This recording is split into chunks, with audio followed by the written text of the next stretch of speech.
सिद्दीकी युवा हैं, मुद्दे क्या रहे आपके? भाई मुद्दे हमारे ये रहे कि हम बेरोजगार हैं, हम इंजीनियर हैं, हमारे 4 साल पूरे बर्बाद हुए हैं। ऊपर से हमारे माता पिता का जो पैसा लगाया लाखों रुपया सारा बर्बाद है। ना हमें कोई विकास दिख रहा है आगे अपना, ना कोई फ्यूचर हमें नजर आ रहा है। हैं हम किस तरह से इसको वोट देते हैं इस वाली सरकार को, ही बताइए आप।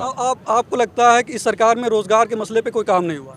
बिल्कुल नहीं हुआ है। क्या काम हुआ है जरा बताइए। लेकिन योगी जी लगातार कहते हैं, पेपर में ऐड भी निकालते हैं कि हमने 8 लाख सरकारी नौकरियां दे दी, इसके अलावा बहुत सारा रोजगार और हमने इस सरकार में नया लेके आए हैं। लेकिन आप लोग कह रहे हैं कि सरकार में रोजगार नहीं है, तो क्या सरकार ही अपने जो मुद्दे हैं वो कहीं ना कहीं भटकाने का काम कर रही है? भैया ये सब सिर्फ बातें ही करते हैं, क्योंकि ये कह रहे हैं कि 8 लाख जो आपने इनके लिए नौकरियां दी हैं, ये है वो है।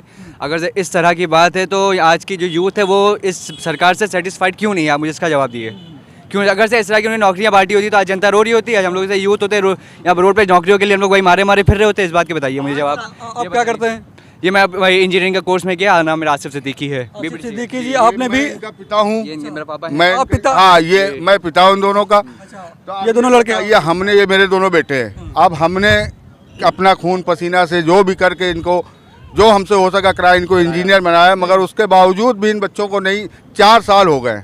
इंजीनियर 4 साल पहले बन गए थे और अभी तक नौकरी नहीं मिल पाई है। दर की ठोकर खा रहे हैं। दर की ठोकर। और यही सरकार रही तो आगे ये सरकार तो शर्तिया पकौड़े तलेंगे। इंजीनियर होकर पकौड़े तलेंगे, खाने साहबी लोग आएंगे। हम लोग सामने आएंगे। अच्छा एक बात, अभी कई जगह देखा गया है, देखने में भी आया भी है, मीडिया में भी आया है कि इंजीनियरिंग चाय वाला ऐसा इस तरीके से। तो क्या आप लोग भी अब सोच रहे हैं कि उसको वैसा? नहीं तो अगर इस तरह की सोच हो पाएगी ना तो कोई आगे बढ़ ही नहीं पाएगा। पहली बात तो ये है ना, क्योंकि इसके अंदर मेहनत लगती है। देखिए हमने भी अपनी रातों की नींद हराम कर करके पढ़ाई करी, एग्जाम दिए, ठीक है ना, उसके बाद हमें इसका रिजल्ट ना मिले तो क्या फायदा। और अगर सरकार जब हमारे बारे में सोची तो हम सरकार के बारे में कैसे सोच सकते हैं? इसका जवाब दिए हमको आप।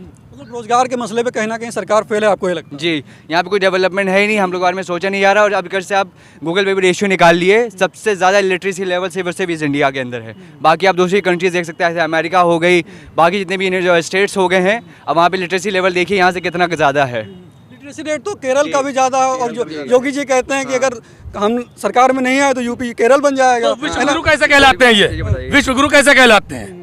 जब यहाँ के इंजीनियर पकौड़े तलेंगे तो विश्व गुरु हो जाएंगे। अच्छा, बहुत सारे ऐसा माना जाता है कि जो ग्रेजुएट लोग हैं अभी भी बहुत संख्या कम है, उसके बावजूद इतनी दिक्कत हो रही है नौकरी पाने में इंजीनियर लोगों को। अब एक बात बताइए, मल्टीनेशनल कंपनीज हैं, है ना। पहली बात तो ये कि अब जॉब वैकेंसीज हो गई है बंद, ठीक है। जो बंदों की सैलरी थी जो 35-40,000 पे थे, आज उनकी डिडक्ट होगी 20,000, बेचारे फिर भी मजदूरी में काम कर रहे हैं, ठीक है ना। जहाँ उनकी समझ लिया कि जिनकी वैल्यू जो होती है, मिसाल तौर पे आपकी वैल्यू आपके 40,000 के आप वर्कर हैं, अब आपको 20,000 नहीं दे, उसमें अपना घर चला पा रहे हो ना कुछ कर पा रहे हो, तो बताओ बंदा क्या करेगा? अभी मुझे बताइए। ये भी कहीं ना कहीं छुपी हुई बेरोजगारी हो गई है ना, चंद बेरोजगारी जिसको कहते हैं। अच्छा, आप लोगों को क्या उम्मीदें नहीं बची क्या इस सरकार से? इस सरकार से तो हमें कोई उम्मीद नहीं है, इनके वादे से हमें कोई मतलब ही नहीं है। ये जो बोलते हैं सिर्फ बोल वचन करते हैं। इन्होंने आज तक अपना कोई वादा हमारे हिसाब से पूरा नहीं किया है, क्योंकि जिस इंसान को पढ़ाई लिखाई की मान्यता ही नहीं है वो दूसरे का क्या सोचेगा भविष्य के बारे में। हम लोग उत्तर प्रदेश चुनाव को कवर कर रहे हैं। लखनऊ में 2 इंजीनियर बन गए, ये इनके पिताजी हैं और इनके एक लड़के ये हैं, एक लड़के ये हैं। दोनों लोगों को इंजीनियरिंग कराया। शौक होगा कि हमारे बेटे इंजीनियर बन जाए। हमने तो यही सोचा था, हमारा सपना यह था कि चलिए हम नहीं पढ़े इतना, हमारे बेटे पढ़ करके कुछ न कुछ अच्छा जो ना इनको कुछ बन जाएंगे। इंजीनियर बन गए, तो इंजीनियर बन गए। इंजीनियर बड़ी बात होती है। ये कोई छोटी बात नहीं। हमने किस तरह से दिन रात पसीना खून पसीने की कमाई से हमने इनको पढ़ाया। अब उसके बाद 4 साल हो गए, आज भी इनको कोई जॉब नहीं है।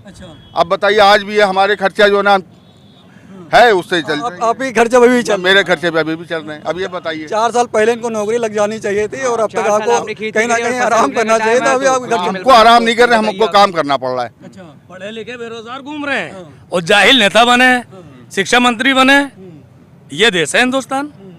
पढ़े लिखे बेरोजगार घूम रहे हैं। अच्छा बताइए, मतलब ये पहले भी कहा जा रहा था कि इंजीनियर लोग करने के बाद नौकरियां कम थी 4 साल पहले भी कुछ। अब इस सरकार से उम्मीदें ये हैं कि आने वाले समय में अगर इंजीनियरिंग किया जाए तो इसमें कुछ स्कोप होगा, इसमें लोग आगे बढ़ सकते हैं। सरकार बदलेगी, विकास होगा, हमारा ये मानना है। आप भाई कोई भी कोर्स कर लीजिए, सरकार बदलेगी बिल्कुल ही आगे बढ़ेगी। आज की यूथ आगे बिल्कुल आगे बढ़ेगी अगर सरकार बदली तो। क्योंकि ये धर्म जात का ये मुद्दा जो है ना इतना बुरा हो गया है। अब जहाँ पर भी कितनी जगह इन्होंने अपने जो है ना इंटरव्यू के लिए गए हैं, मगर क्या है नामी ग्रामी कंपनी एल्डिको में दिया है, हैं सरको में दिया है, कहीं से कोई जवाब नहीं। सेलेक्ट ऐसे करते कि हाँ आप सेलेक्ट हो गए, उसके बाद कोई जवाब नहीं आता उनका। देख के पुड़िया बांधी जा रही है। बस यही हो रहा है। मतलब महीनों ऐसे लटकाए रहते हैं नौकरी में। रहते हैं, सालों हो गए, 4 साल हो गए भाई, बेरोजगार हैं। किसी कंपनी में इंटरव्यू देने जाते हैं तो 1-1.5 महीना ऐसे लग जाता है ऐसे ही लग जाता है। जवाब आने में उनका। हाँ, उन अपॉइंटमेंट लेते हैं, उन तक पहुंचने में 1 महीना लग जाता है। मतलब अंदर से आप दुखी हैं या खुश है कि इंजीनियर बन मैं गए? ये सोच रहा हूँ, मेरी जमा पूंजी पूरी जिंदगी भर की सब हमने बच्चों पर लगा दी, आज ये बच्चे जॉबलेस है। आप बताइए हम अपनी जिंदगी, अब ये बच्चे अपनी जिंदगी कैसे गुजारेंगे? नॉर्मल एक आदमी होगा, उसके 2 बेटे अगर इंजीनियर हो जाए बहुत खुश होगा कि हमारे 2 बेटे इंजीनियर हो खुशी है, खाली ये खुश है, इंजीनियर हो गए। इंजीनियर है बस। उसका कितना बुरा लगेगा कि इंजीनियर बनने के बाद भी कुछ जॉब नहीं है, फिर भी बोले अरे लो देखो इंजीनियर में टहल लें। इससे तो थोड़ा मानसिक जो है दिक्कत होती होगी। अच्छा, आपको भले कितनी कम, मतलब आपको भले इतनी ज्यादा नहीं होती हो, लेकिन आपके दोनों लड़कों को आपसे ज्यादा होती होगी। यहाँ सबको गर्व है। तो फिर आप घर में माहौल इन दोनों को सही से संभालते हैं अरे ना? नहीं, हमारे बच्चे जो है ना, ये हमारे फादर ऐसे ही फादर होने ये चाहिए। हमारे फ्रेंड है, लेकिन फ्रेंड ज्यादा है हमारे। अरे इंजीनियर है, इंजीनियर है। इतनी खुश सरकार अगर हो जाए इंजीनियर है तो हाथ से उठा ले। आप सब खुश होकर इंजीनियर हैं, वो खुशी नहीं है। वो तो चाहती है कि बस दर दर भटके, शिक्षा ना दी जाए, जाहिल बने रहे और कुछ आगे ना बढ़ पाए। दिक्कत तो होती होगी। 4 साल हो गया, 4 साल के बाद भी आपको जॉब नहीं लगी। सरकार को दिमागी संतुलन बना पाए ना? अरे अब्दुल्ला हिल चुका है दिमागी संतुलन जो है, संतुलन बिगड़ गया है। दिमागी संतुलन हिल गया। हिल गया, बहुत कायदे से हिल गया है। कायदे से हिला। अब ये बच्चे दिन रात जो है ना प्रॉब्लम में यही फंसे रहते हैं कि पापा देखो हमारी जॉब नहीं लग रही है। वहाँ इंटरव्यू के लिए गए, वहाँ गए, हम कहते हैं भाई अब क्या करा जा सकता है। अब यही एक हमारे दिमाग में अब यही आया कि गवर्नमेंट ही चेंज हो जाए तभी कुछ हो सकता है। अच्छा, मतलब उम्मीद है अब सरकार बदलने से है। सिर्फ बिल्कुल परिवर्तन होना है, परिवर्तन। सिर्फ परिवर्तन, कोई चारा नहीं, सिर्फ बदलाव चेंज चाहिए। चेंज चाहिए। Change is the development of this country. महंगाई बढ़ गई, कोई बात नहीं, चलो ठीक है, लेकिन जॉब तो मिले। नहीं, महंगाई बढ़े जॉब के साथ तब तो कोई दिक्कत नहीं होगी। क्योंकि मोदी जी कहते थे ना पहले कि हमारी सरकार आएगी तो महंगाई कम कर देंगे, नौकरियां बढ़ा देंगे, लेकिन वैसा हो ही नहीं सकता। अगर जॉब मिलेगी तो महंगाई ऑटोमेटिक कांग्रेस को हम लोग बुरा कहते थे, उस टाइम 450 का सिलेंडर आता था, आज हम लोग 1000 रुपए पे करना पड़ रहा है।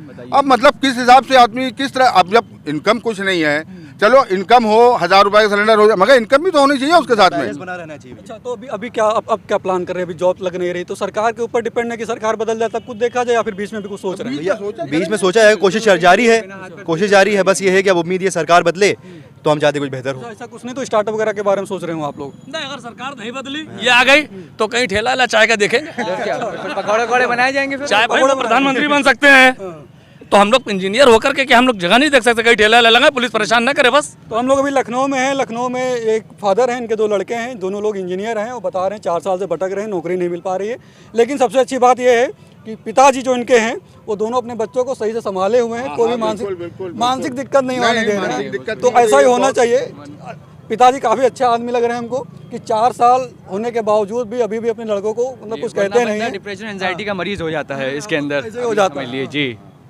तो आप तो मतलब सलाम करने को मांग रहा है आपको, हाँ चाचा? अरे बस अब ऐसे क्या ही बताए, ऐसे ऐसे ही ही सरकार सलाम कर ले। सरकार भी अगर सलाम कर ले तो हमारे बच्चों के जो है कुछ नॉर्मली ये होता है ना, फादर का होता है कि हमारे दोनों लड़के पढ़ लिख के आगे जाए, जल्दी से नौकरी लग जाए, फिर शादी वादी कर दिया जाए, अपने ऊपर हो जाए। सपना होता है फादर का। ये हर एक का सपना होता है, ये हर फादर का सपना होता है। हमारे फादर की जैसी मेंटालिटी है। अब हर पिता की तो ऐसी मेंटालिटी होती नहीं है कि नहीं? हर किसी का बेस इतना स्ट्रांग होता नहीं है।